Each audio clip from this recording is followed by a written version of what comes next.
humanitarian crisis in Sudan. For nearly 2 years, war has been raging in Sudan. What we know is that gold plays a major role in this war. But in Sudan, there's a dark side to gold. The horrors of war can seem far from where the gold ends up, a long way from Sudan. Sudan has been at war for more than 2 years, and the fighting isn't only about politics or power. It's about gold. The country holds some of the richest gold deposits in Africa. Yet, instead of using it to build schools, hospitals, or roads, that gold is fueling one of the world's worst humanitarian crises. Millions have been forced from their homes. Thousands have been killed.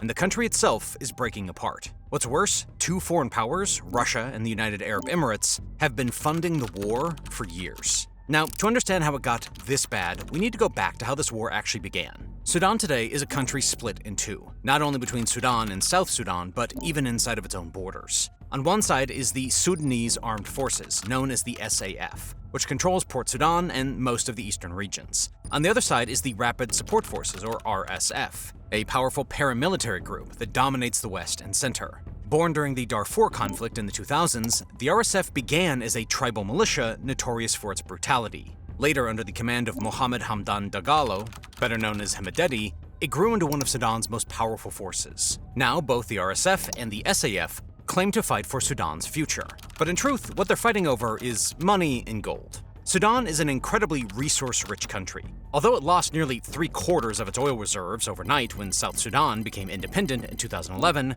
gold stepped in to fill that gap. Sudan has some of the largest untapped gold deposits in Africa, stretching from the deserts of Darfur in the west to the mountains of Kordofan and the banks of the Nile in the north, as you can see on this map. As the government pushed mining to replace lost oil revenue, small-scale miners and local traders rushed in, turning remote areas into new booming towns. For a moment, gold felt like the salvation. Officials issued permits, promised investment, and told people that this new industry would finally rebuild the country. This was vital, because the country had been plagued by decades of civil war from 1955 to 1972, and then again from 1983 to 2005. But as mining expanded, something shifted.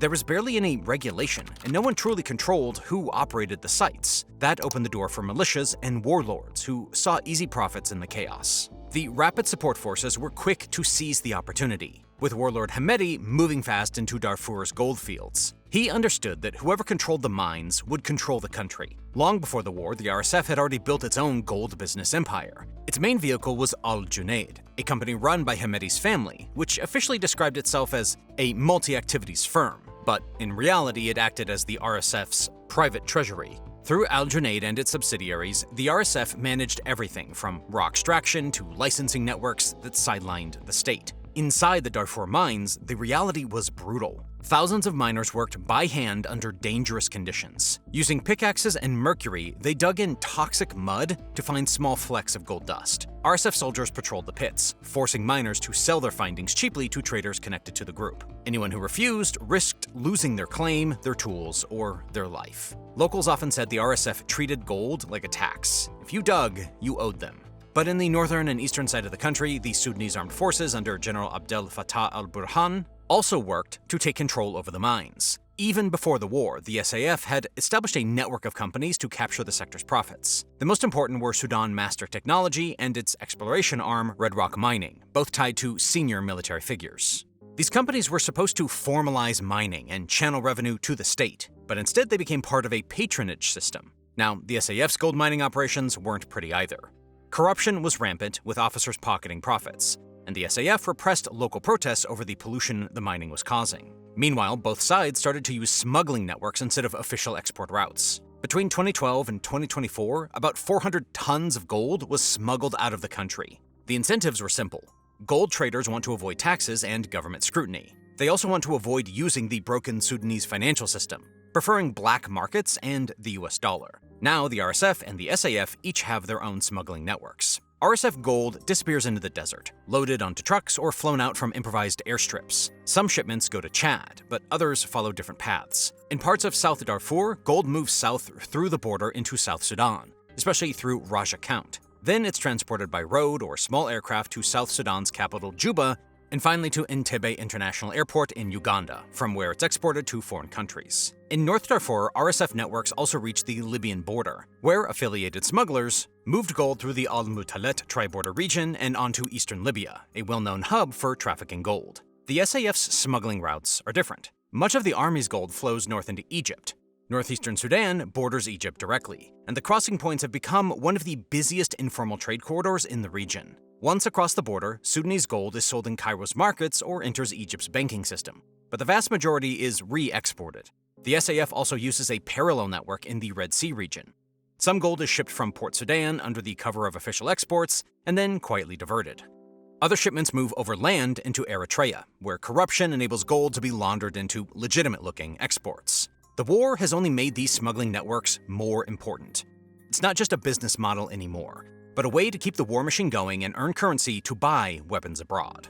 But in the end, the shocking part about the story is that most of the Sudanese gold ends up in the same place, namely Dubai. The United Arab Emirates is now one of the world's biggest gold hubs, after a push to diversify away from oil. The constant gold supply from Sudan is vital to this industry, because the UAE doesn't produce gold itself, although it has some very big refineries.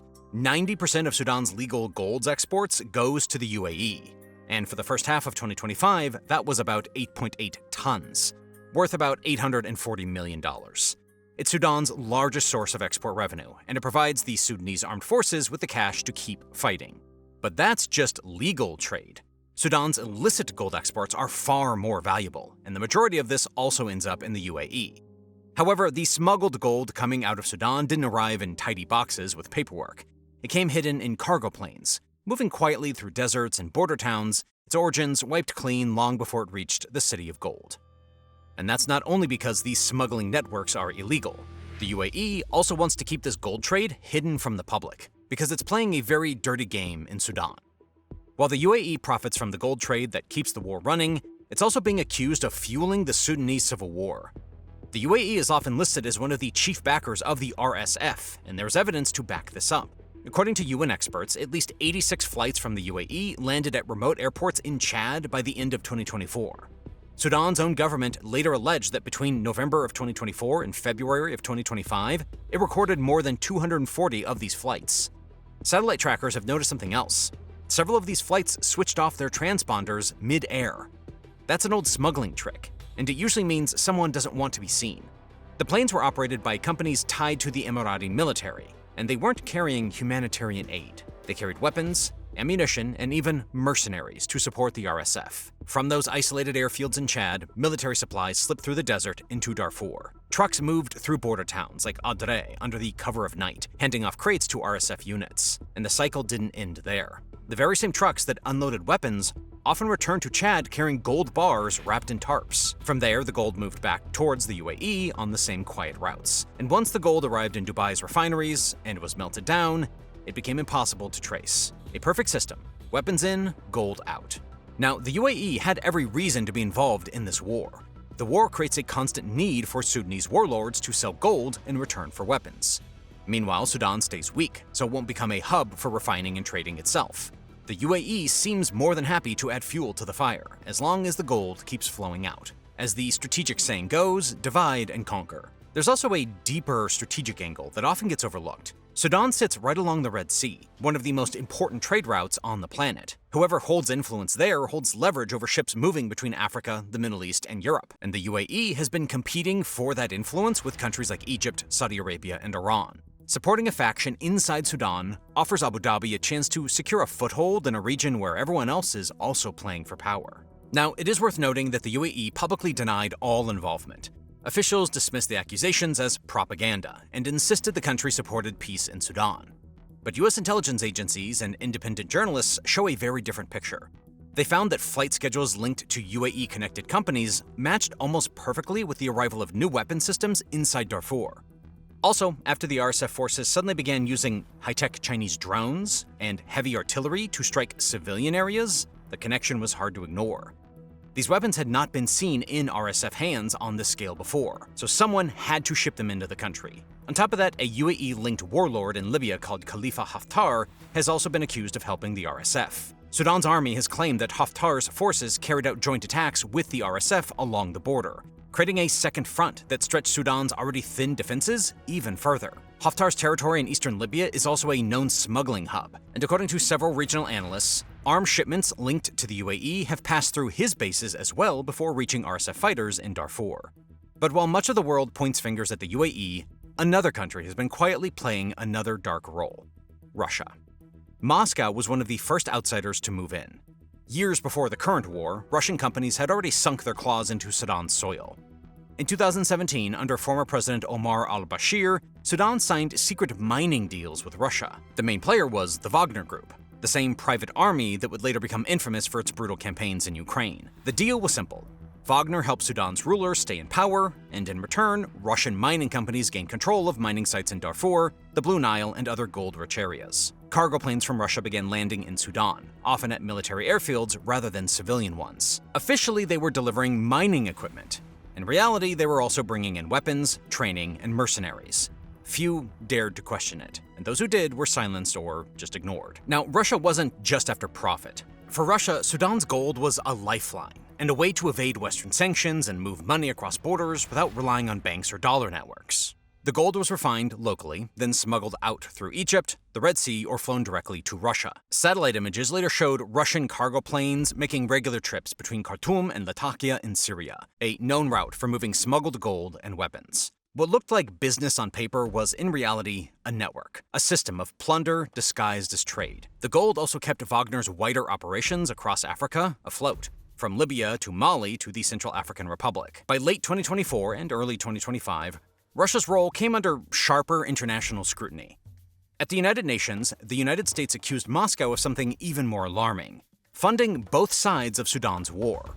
In a Security Council session, the U.S. ambassador said Russia was not just exploiting Sudan's gold, but feeding the conflict itself. She argued that Russia's involvement through sanctioned companies, illicit gold trading, and covert weapons deliveries undermined any hope for peace. At the United Nations, Russia was the only one out of 15 to veto a draft resolution calling for peace in Sudan. Of course, Moscow denied everything, saying these were fabricated claims. Russian diplomats accused the U.S. of fabricating claims and said Washington was projecting its own behavior onto others. Still, the accusations match what's happened on the ground.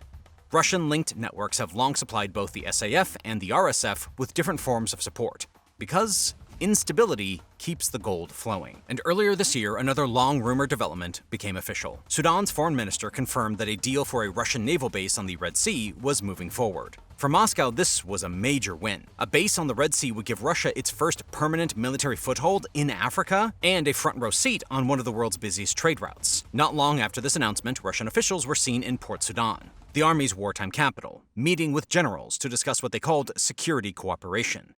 In practice, it meant solidifying a partnership built on gold, guns, and influence. And at the same time, Wagner itself was changing. After the death of its founder, Yevgeny Prigozhin, Russia replaced the group with a new structure known as the Africa Corps. The uniforms changed and the names changed, but the mission stayed the same. Russian personnel continued guarding mines, escorting gold shipments, and advising Sudanese officers. The model that Russia used in Sudan reflected the same approach it used elsewhere in Africa: support a militia, secure natural resources, and gain political leverage. The saddest part about this conflict is that while foreign powers fought for influence, the human cost has been staggering. Villages near the mines became toxic wastelands, polluted by mercury and cyanide. Children worked long hours in dangerous pits, earning barely enough to eat. And most importantly, the war turned cities like Khartoum, Nyala, and Al-Fashir into war zones. More than 12 million people fled their homes. Fatality numbers are uncertain, but they could be at 150,000 or more. Food prices tripled, resulting in mass famine, and hospitals ran out of medicine. Most recently, the RSF has committed mass atrocities with extreme human rights violations. Fighters burned villages and drove out entire communities. Non-Arab groups, especially the Mazalit, were targeted in attacks described by the UN as systematic and genocidal. Thousands were killed, and tens of thousands fled to refugee camps in Chad. The weapons that fueled those massacres were brought in through secret deals with Moscow and Dubai. And that's what modern imperialism looks like. It doesn't arrive with flags and expeditionary forces, but with contracts, cargo planes, and trade routes. It doesn't conquer land, but it takes what lies underneath it. It's all part of the same global business model: to fund wars, get resources, and grow regional influence. The twisted logic of Sudan's war economy is that both sides are funded by gold, which is eventually sold to the same gold empire abroad. Gold funds the weapons protect the mines, and the mines keep producing gold. Sudan is falling apart, but the flow of gold never stops. Analysts like Ahmed Solomon from Chatham House put it bluntly: the same resources that could rebuild Sudan is instead tearing it apart. A Sudanese political analyst added that gold became the blood in the veins of this war. The very same resource that was supposed to make the country rich is now the reason why it's dying.